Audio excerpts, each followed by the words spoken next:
السلام علیکم ورحمۃ اللہ وبرکاتہ۔ محترم ناظرین کرام، آج تقریباً ہم اور آپ 1.5 سال سے کورونا جیسے وبائی مرض سے ہم اور آپ گزر رہے ہیں۔ تو اس سلسلے میں سب سے اہم اور بڑا سوال یہ ہے، کیا کوئی بھی وبائی مرض، خواہ کورونا ہو یا کوئی اور دوسری بیماری ہو، ایک سے دوسرے تک خود بخود بذات خود لگ سکتا ہے، سرایت کر سکتا ہے، متعدی ہو سکتا ہے، جس کو انگریزی کے اندر کنٹیجس کہا جاتا ہے؟ دوسرا سوال یہ ہے کہ اگر اس سلسلے میں اللہ کے رسول صلی اللہ علیہ وسلم کے کوئی ارشاد ہو تو وہ مدلل بیان کیا جائے۔ تیسرا سوال یہ ہے کہ اگر کسی جگہ کے اندر کوئی وبائی مرض پھیل جائے تو اس سلسلے میں اسلام ہمیں اور آپ کو کیا سکھاتا ہے؟ کیا اس شہر کے اندر ہمیں اور آپ کو جانا چاہیے، یا یہ کہ وہاں کے لوگ باہر آ کر کسی دوسری جگہ جا سکتے ہیں یا نہیں؟ تو اس سلسلے میں تمام جوابات کو جاننے کے لیے ہم آپ سے درخواست کرتے ہیں کہ ہمارے ساتھ آپ جڑے رہیے۔ تو سب سے پہلی بات تو یہ ہے کہ اسلام کے اندر کوئی ایسی مرض اور کوئی ایسی بیماری ہے ہی نہیں جو بذات خود بخود ایک سے دوسرے تک سرایت ہو۔ اور دوسری قسم کی وہ حدیث ہے جس کو اللہ کے رسول صلی اللہ علیہ وسلم نے لوگوں کی سیفٹی اور اس کی حفاظت، خاص کر کے اس کی ایمان کو بچانے کے لیے اللہ کے رسول صلی اللہ علیہ وسلم نے ارشاد فرمایا تھا۔ لیکن آج ہم اور آپ ان احادیث کی صحیح مطلب نہ سمجھنے کی وجہ سے ہم بیماری کے بجائے بیمار سے لڑنا جھگڑنا شروع کر دیتے ہیں۔ تو وہ حدیث یہ ہے کہ جس سے ہمیں اور آپ کو معلوم ہوتا ہے کہ اسلام کے اندر کوئی ایسی بیماری اور مرض ہے ہی نہیں جو بذات خود ایک سے دوسرے تک سرایت ہو سکے۔ وہ یہ کہ ایک مرتبہ اللہ کے رسول صلی اللہ علیہ وسلم نے ارشاد فرمایا تھا کہ لا عدوى ولا سفر ولا حامة، فقال اعرابی فما بال ابل یا رسول اللہ صلی اللہ علیہ وسلم تكون في الرمل كأنها الزباء فيأتي البعير الأجرب فيدخل بها فيجربها۔ کہ اللہ کے رسول نے فرمایا تھا کہ لا عدوى، اسلام کے اندر کوئی ایسی بیماری ہے نہیں جو ایک سے دوسرے تک سرایت ہو سکے بذات خود۔ اور یہ فرماتے کہ ماہ سفر سے کوئی بدفعلی ہمیں اور آپ کو لینا نہیں چاہیے۔ یعنی زمانہ جاہلیت کے اندر لوگ ماہ سفر کے اندر برا اثر لیتے تھے کہ یہ مہینہ برا ہے، اس میں ہمارے لیے کوئی مصیبت آ سکتی ہے وغیرہ وغیرہ۔ اور یہ ہے کہ ولا حامۃ، جب کوئی الو کو دیکھ لیتے تھے تو وہ سمجھتے تھے آج کا دن برباد ہو گیا۔ جیسے آج کل بھی ہمارے سماج کے اندر یہ عقیدہ لوگوں کو ہے، دیکھنے کو ملتا ہے کہ اگر گھر سے گاڑی لے کر نکلے اور سامنے سے بلی گزر گئی تو وہ گاڑی بیک کر کے اپنے گھر میں لے آتے ہیں، یہ سمجھتے ہوئے کہ آج کا دن کوئی برا چیز ہونے والا ہے۔ تو اللہ کے رسول نے فرمایا ایسی چیزیں اسلام کے اندر ہے نہیں۔ تو پہلا جو پوائنٹ ہے کہ لا عدوى، اسلام کے اندر کوئی ایسی بیماری ہے ہی نہیں جو ایک سے دوسرے تک سرایت کر سکے۔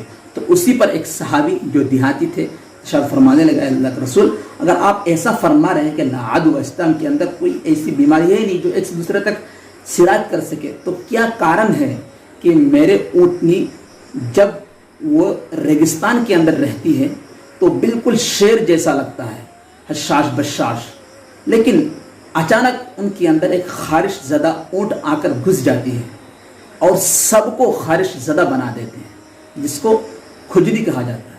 تو اللہ کے رسول نے فرمایا، یہ کہتے ہوئے اس کی اس دعویٰ کو اور اس عقیدہ کو کنڈم کر دیا ہے کہ فمن عاد الاول، اگر تمہارا یہ عقیدہ ہے کہ اس خارش زدہ اونٹنی نے آ کر کے سب کو خارش زدہ بنا دیا، تو پھر پہلا اونٹنی تو اس کو خارش کہاں سے ہوا؟ تو وہ صحابی چپ ہو گئے، معلوم ہو گیا کہ اسلام کے اندر کیا نہیں ہے، کوئی ایسی بیماری ہے نہیں جو ایک سے دوسرے تک سرایت کر سکے۔ اور بہت سارے احادیث ہیں جیسے لا عدوى ولا طیرۃ فی الاسلام، اسلام کے اندر ہے، حدیث نمبر 5717۔ اور دوسری قسم کی وہ حدیث شریف ہے جس سے معلوم ہوتا ہے کہ بیماری کو دیکھ کر ہمیں اور آپ کو بھاگنا چاہیے۔ وہ یہ کہ فر من المجذوم کما فرارک من الاسد، کہ کوڑ کی بیماری سے تم ایسے بھاگو جیسے شیر کو دیکھ کر بھاگتے ہو۔ یعنی ایک بیماری ہوتی ہے جس سے گوشت کھرچ کر اور گل کر گر جاتے ہیں، بہت ہی خطرناک بیماری ہے۔ تو اللہ کے وسلم نے ارشاد اس لیے فرمایا تھا کہ اگر تم اس کے پاس جاؤ گے اور بحکم خدا، اللہ کے حکم سے اگر تم کو بھی یہ بیماری لگ گئی تو کمزور ایمان والے کہیں گے کہ اس آدمی کے پاس جانے کی وجہ سے ہمارے اندر بھی وہ بیماری ہو گئی، تو خواہ آپ کی ایمان بھی خطرے میں ہے۔ تو اللہ کے وسلم نے سد باب کے لیے دروازہ ہی بند کر دیا کہ آپ کے اندر ایسی شبہ ہی پیدا نہ ہو۔ اگر آپ نہیں جائیں گے تو آپ کے اندر شبہ بھی پیدا نہیں ہوگا، آپ کہیں گے کہ اللہ کے حکم سے ہوا۔ اس لیے اللہ کے وسلم نے یہ حدیث فرمایا تھا، اور ہمارے اور آپ کے سیفٹی کی وجہ سے۔ تو معلوم ہو گیا کہ اسلام کے اندر کوئی ایسی بیماری ہی نہیں تو بذات خود ایک سے دوسرے تک سرایت کرے، اگر ہو تو اللہ کے حکم ہی سے ہوگا، جیسے کہ ان دونوں احادیث سے ہم اور آپ کو معلوم ہو گیا۔ اور تیسرا یہ سوال تھا کہ اگر کسی ایک جگہ کے اندر کوئی وبائی مرض ہو تو ہمیں اور آپ کو وہاں جانا چاہیے یا نہیں جانا چاہیے، یا ہے کہ اس جگہ کے لوگ باہر آ سکتے یا نہیں۔ تو اس سلسلے میں بھی اسلامی تعلیمات ہے۔ اسلام کہتا ہے، اللہ کے صلی اللہ علیہ وسلم کی ایک حدیث ہے کہ اذا وقع الطعن بأرض وانتم بها فلا تخرج منها واذا كان بأرض ولستم بها فلا تقربوها، کہ اگر کسی جگہ کے اندر کوئی وبائی مرض پھیل جائے اور تم وہاں پر موجود ہو تو تم وہاں سے باہر مت نکلو، یا یہ ہے کہ کسی ایک جگہ پر کوئی وبائی مرض پھیل گیا اور تم وہاں نہیں ہو تو تم اس کے قریب بھی مت جاؤ۔ تو وہ حدیث بھی اسی لیے ہے کہ ہمارے آپ اور آپ کے سیفٹی کی وجہ سے کہا کہ اگر ایک جگہ بیماری ہو گیا تو ہم اور آپ وہاں نہ جائیں۔ اگر جائیں گے تو خواہ دل کے اندر شبہ پیدا ہوگا کہ وہاں آنے کی وجہ سے ہمیں اور آپ کو بیماری لگ گئی، اس لیے اللہ کے وسلم نے منع ہی فرما دیا کہ تم وہاں مت جاؤ۔ اور جس جگہ بیماری پھیل رہے ہیں وہاں کے لوگوں کو بھی باہر آنے سے منع فرمایا، کیوں؟ اس لیے کہ تم اگر آؤ گے تو دوسرے کے ایمان کو تم خطرے میں ڈالو گے، اس لیے تم بھی وہاں سے مت آؤ۔ اور ایک بہت بڑا اور بہت بڑی احسان ہے کہ اسلام کے اندر یہ بات بھی موجود ہے کہ اس لیے بھی فرمایا ہے کہ اگر جس جگہ پر کوئی وبائی مرض ہو وہاں کے لوگ اگر بھاگ کر کے باہر چلا جائے تو وہاں جو لوگ مر جائے تو ان کو کفن دفن کون کرے گا؟ جو اس کے آخری کام ہے اس کام کو کون کرے گا؟ اس لیے اللہ علیہ وسلم نے فرمایا کہ تم وہی رہو اور ان لوگوں کو جو لوگ مر جا رہے ہیں تو ان کو اچھی طریقے سے کفنا دفنا کر کے اس کو قبرستان کے حوالہ کرو۔ حدیث نمبر 7802۔ تو اس حدیث کے مطابق ہمارے اور آپ کے سرکار جو قانون بنائے ہیں کہ ایک شہر کے لوگ دوسرے شہر میں نہ جائے، وہاں کے لوگ یہاں نہ آئے، بالکل اسلامی قانون کے مطابق ہے۔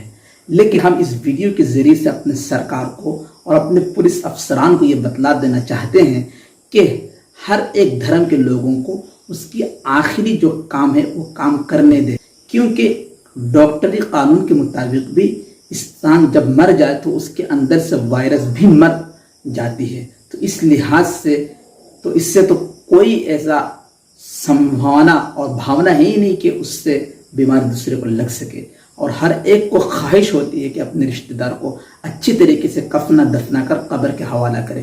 اس لیے ہمارے سرکار ہم امید کرتے ہیں کہ ہمیں اور آپ کو اجازت دیں گے اپنے بندوں کو اور اپنے رشتہ داروں کو صحیح طریقے سے قبرستان کے حوالہ کریں۔